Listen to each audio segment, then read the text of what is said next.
told you you needed a comeback tonight. You needed to get the job done, but that was beyond a comeback. You were relentless. Yeah, I think the stadium helped a lot. We knew we had to come back from the 1-0 behind. So we went out there and just tried to create as much chances as possible. And then with the quality we have, we know we're going to get big chances and hopefully score. So that happened, and very good performance, I think, from the whole team, and great win.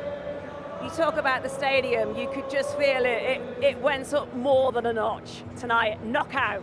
Yeah, no, they were fantastic like always, but they helped us a lot today, and it gives us extra energy every time, again and again, and we are very happy with this club, with these fans. Very happy with the season as well. I spoke to you right at the start of the season, and you were talking about how you wanted, as a team, as a club, to win everything this season. You're already in one final. How achievable is the rest? Yeah, we are on the right track, but it's we have to take it game by game, step by step. So today, good job done. So we are in one final, but we have a lot to play for still, and we have to stay calm and focused to reach as much as possible. I know that, but everything just seems to be falling into place for you. Yeah, we are in a good flow at the moment, but we have to keep going. So you know how football goes. It's about consistency, and we have to keep the momentum. I know what you can see what's coming next, and it's been a while since we did this. We did it a lot last season because you won it a lot last season. No, I didn't win it. I always gave it away. You always gave it away between you and Curtis, but this is your very own semi-final player of the match, Cody. Congratulations. Thank you very much. Thank you very much. All right. Thank you. Done? Yes.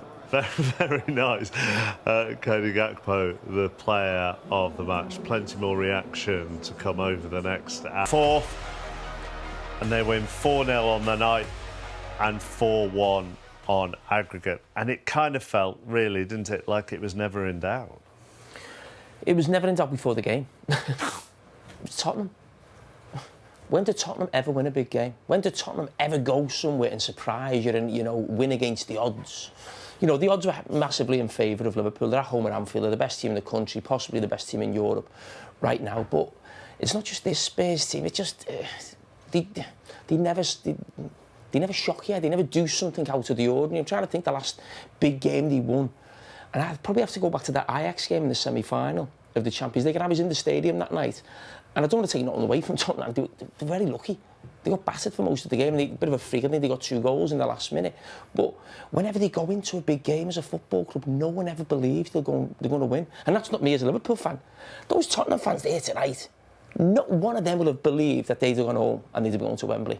They just won't. Isn't it strange that Liverpool put 4 past them? Liverpool are in the final, and there is no doubt amongst the group here that Tottenham are the story.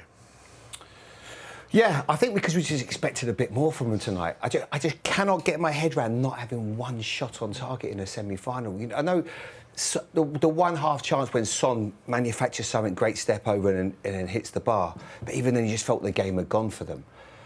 And I just couldn't. I just think when you set you come into a semi-final, and I know it's always difficult. You're 1-0 up and you come to Anfield, and we all talk about the pressures and the noise and everything that goes around it.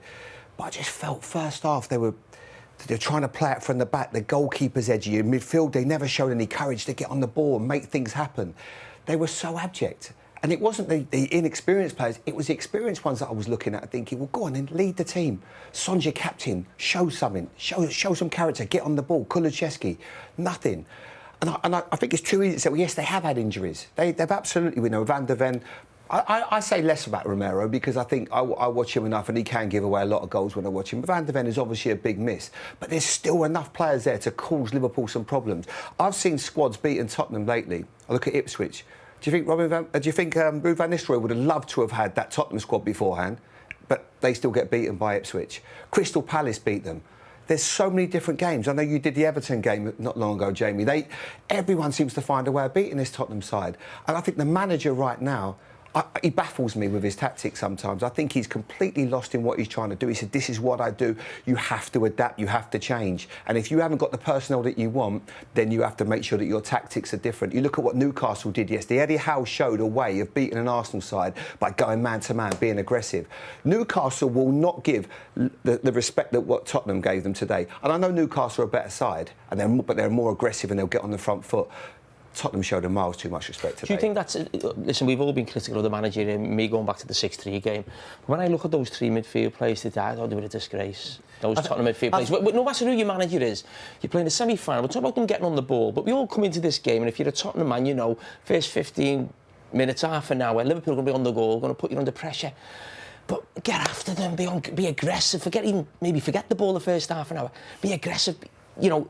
Even if you camped in your own half, it was still so easy for Liverpool to get to the edge of the box and just I think this is where they're at the moment. I've seen them. What does that mean when they're where they are? I'm just not how bad they are, how poor they are. I saw them against Everton. They got blown away 3 in the first half. Played Leicester last week, and you're thinking Leicester turn up to the Tottenham Stadium. Surely they can't win. They hadn't won in 7, lost 7 on the bounce, and they come and do. Spurs have got this performance in them, and that's why I came here and I said for Spurs to go through, they had to play to their level. And Liverpool had to have an off night, and it couldn't be any worse. It went the other way. Liverpool absolutely hounded them all over the park. But pre-match, were far superior to pre-match. Let's hear from the Tottenham manager. Here is Ange Postecoglou. Ange, was that scoreline pretty much a reflection of where the two teams find themselves at this moment in time? Liverpool obviously had full strength. You yourselves are finding it quite difficult and challenging with the squad that you have to work with at the moment. Yeah, I guess so. But ultimately, you know, Liverpool fully deserved the victory tonight. They were a far better team. We just weren't able to get a grip in any part of the game, defensively or with the ball. And they were too good for us. They were relentless, weren't they? And it was just wave after wave of constant pressure. Yeah, we allowed them to get into the game. We just weren't as aggressive as we needed to be. Again, I just think we didn't start the game off on the right footing, allowed them to get comfortable, and once they got comfortable, it was very difficult then for us to wrestle that control back.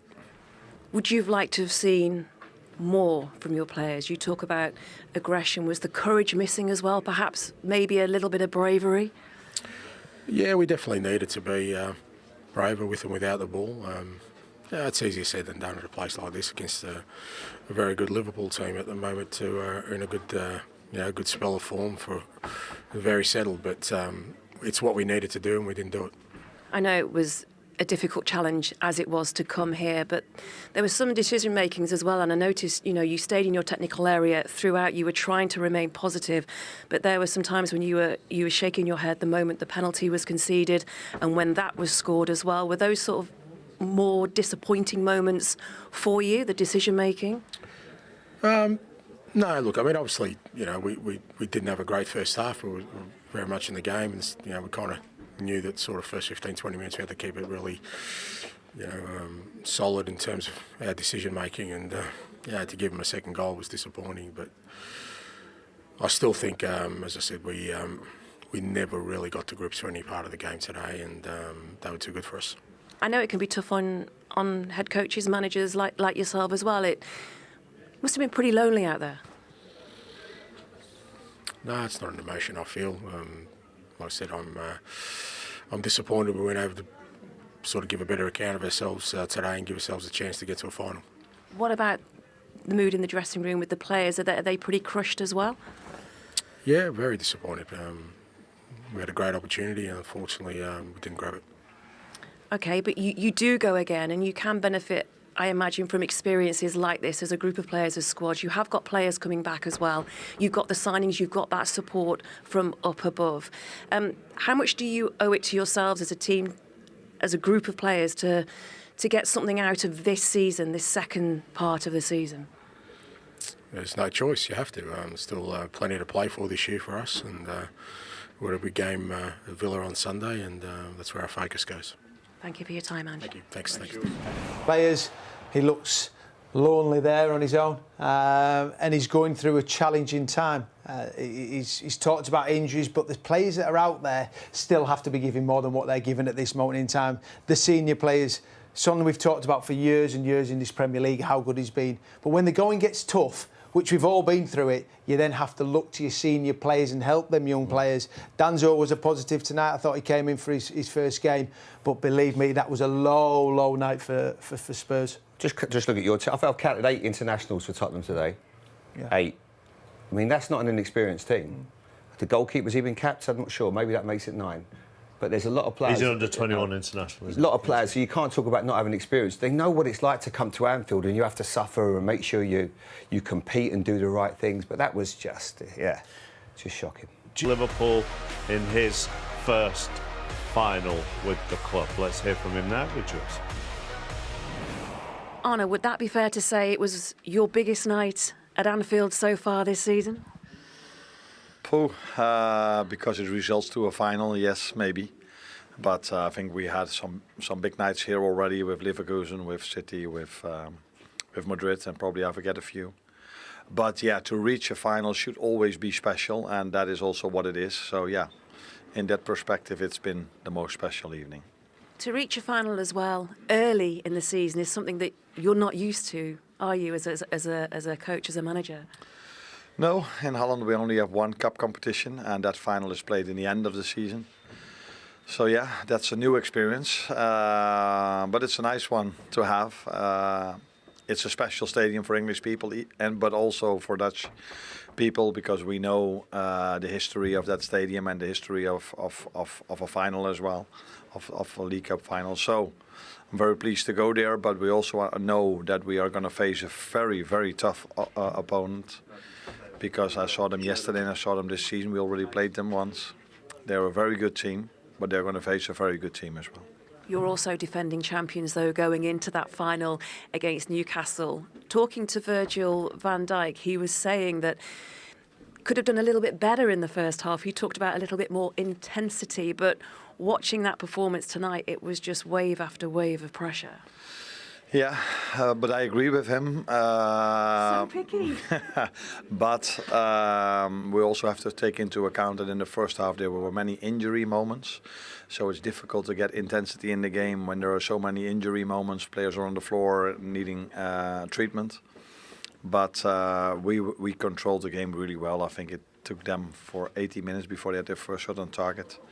And we were finding gaps in their last line more and more and more. So it was a very good performance from our side. And how do you keep that work rate going? Because people talk about this competition and how it can set you up for the run-in that obviously you are at this moment in time involved in as well. But for all the other competitions that you're involved in? Yeah, there are many games to be played, but we were lucky, or maybe not lucky, it was out of quality that we were already qualified after 6 games in the Champions League. So the 7th game we could already rotate a bit and give players rest at halftime. The 8th game we didn't play many of them. So we are still able to rotate. I said yesterday, this is a league where you play the most games, but you're only able to take 20 players and not 23. I want to add to that if you can take 23, you also take more academy players to the game. So if there was an opportunity today for 23 players, I would have taken 1 or 2 academy players and they probably would have come in as well. So that's an extra reason for me to say here in England, why don't we go to 23? Because then academy players gets more chances as well. But maybe that's not the moment to talk about that now. Although you did say in the build-up to this, in your press conference yesterday, that you think when you can't take the amount of players that you want to, that's the hardest decision that you have to make. It is, because if you play so many games, you can't do it with 20 players. So you need more players, and we are in a fortunate situation that we have more than 20 players fit. But that's one side of the story. The other side is that if a club like us should always have 20, 21, 22 first-team players, and then behind it there are academy players. And if we are able to take more than 20 players to the game, then I think academy players get more chances as well for playing time, because a game like today would have been an ideal moment to give them some playing time. So it's something to think about, but it's not the first thing that comes to my mind at this moment. Obviously not. Something to think about for the weekend, though? In another cup competition you've got coming up? Yeah, away game on Sunday, and 3 days later, of course, it's a big game again. So, yeah, there's only one, I would say, downside to us reaching the final, and that is that we have to play Villa during the week. But yeah, being successful creates even more games, and that's why we've trained them to play many games. So let's not talk negative about it. It's a positive thing because I think players like to play games. They get stronger, in my opinion, by playing games, and that's also what you see at the moment with us. Try and enjoy it for at least a moment tonight. I will. Thank you. Taking it all in his stride. Yes, they were due to play Villa in the Premier League the weekend of the Carabao Cup final, so that obviously has to get rescheduled. Champions League last 16 is the week leading up to the Carabao Cup final as well, so they've got that. Newcastle, if you just want to know the other dates as well, Newcastle come here at the end of February as well, so just to paint the picture of everything that's going on, plus the derby next week. Yeah, this could be a really, really special season for Liverpool, and they've been in this situation where the 4 trophies are still available at this stage of the season. I think twice in the last 3 or 4 years under Jurgen Klopp, and they come away with 2 Carabao Cups and an FA Cup. They didn't win the big ones under Klopp, so they won. You know, they lost the Champions League final, they lost to City later on in the last game of the season, and last season they just won the Carabao and missed out on the league. The most important thing is to win the big trophies, and the 2 biggest ones are the league and the Champions League. Now, they're in a great position with a final. They'll probably go into that game as favourites. But this has the potential to be an amazing season. But when you talk about next week in the Merseyside derby, that is the biggest game of the season. Not because it's Everton, because Liverpool have been talking about a game in hand. It feels like now for about 2 months. You know, they are the gap with Arsenal and the game in hand. The game in hand is next week. If Everton win that, I mean, don't say that. If Liverpool win that, they're almost got one hand on the trophy. A 9-point lead with, what are we talking, maybe 13, 14 games to go, is a huge lead with the form that Liverpool are in right now. So the final to come, and if they could win next week, psychologically, I think it's a massive boost for Liverpool, but also psychologically what that would do to Arsenal. I don't think many people at Arsenal would believe they could pull that back, as it's a huge lead at this stage of the season. But just going back to what you were saying then, if Everton win that... Oh, don't say that. I can't do anything with it. Although it is a very different game in hand than it was when it was the actual game in December, isn't it? I mean, a lot of things have changed. Things have changed, but it's always difficult. It's always difficult going to Everton, and they are always a tough side. But it's the biggest game, like James says, because it's the game in hand. You want to make sure you capitalise on it, make it count. And you're talking about all the games they've got to play. This game's getting moved, that game's getting moved. That's the price of success. And that's what you want at a club like Liverpool. You know, they're in a fantastic position. Everything is looking so good for them. Can they capitalise on it? Can they do something unprecedented and win 4 trophies? Personally, I think you're never going to get a better chance. I genuinely mean that. I think they're in such a strong position. I think with teams that they've made, you know, obviously Man City aren't really in the equation this season. The level in the Champions League hasn't been as high. And Liverpool right now, Jamie said it, the best team in Europe, arguably the best team in the world right now. But things can change really quickly. It only takes 1 or 2 injuries to just maybe destabilise that. But right now, they will look at it and it's almost beyond his wildest dreams. When he come here, after following someone like Jurgen Klopp, he was just hoping it would go well. You know, maybe my personally, as a Liverpool fan, thinking probably take top 4, maybe nick a cup. But for him to do what he's done this season is absolutely phenomenal. And I love the way he talks. He never gets too excited. He says it as it is. He talks a lot of common sense. You can tell he's a student of the game, but he's been magnificent. Let's very quickly, the 3 of you, just look ahead to that final. As I say, Newcastle come here at the end of February. They drew 3-3 at St James's Park earlier this season. How do you see the final, which is still admittedly a month away? Yeah, there's a lot of football still to be played before then. Form can change for both teams. I think Newcastle will have had the experience what they had when they lost to Manchester United. They've been there.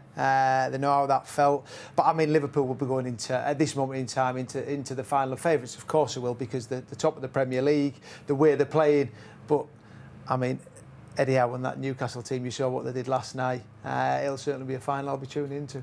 I can't wait. We've spoken a lot about Virgil, but there is one player that Virgil can have problems with, and that's Alexander Isak. Particularly on what we saw last night. Everyone has problems with Isak, but that will be an absolute blockbuster. Those two up against each other. Midfield of Newcastle are incredibly strong. I thought Eddie Howe was magnificent today. You know, there's no way he'd have bought his Newcastle team and they'd have sat off Liverpool if it was the opposite, you know, and they're in that position. So I think it's going to be a perfect final. It's going to be great. Two of the best fan bases in English football. The noise is going to be phenomenal. It's a final we all can't wait to see. I think Liverpool will win. Do you think? I mean, look, there are going to be lots of other battles as well as that. But do you think that is the Isak Van Dijk battle is the key battle? Yeah, but I think the big one would be in midfield. If I'm being totally honest, I think Newcastle's midfield's fantastic. And what you think, you know, Liverpool's midfield play, they won't have it as easy as that. They're aggressive, they're big. Joe Linton will be back. He didn't play last night, but that three in midfield for Newcastle, I think, can go up against any midfield in the country. And you look at Liverpool's right now, as good as anyone. They're probably the matchup. You probably got, as you said, the best centre forward, be the best centre back right now, but probably the top midfields, I would think, in the country. And you know, if Newcastle would have to get a grip of Liverpool in that midfield to give themselves a chance. Right, we are done here at Anfield, and we have got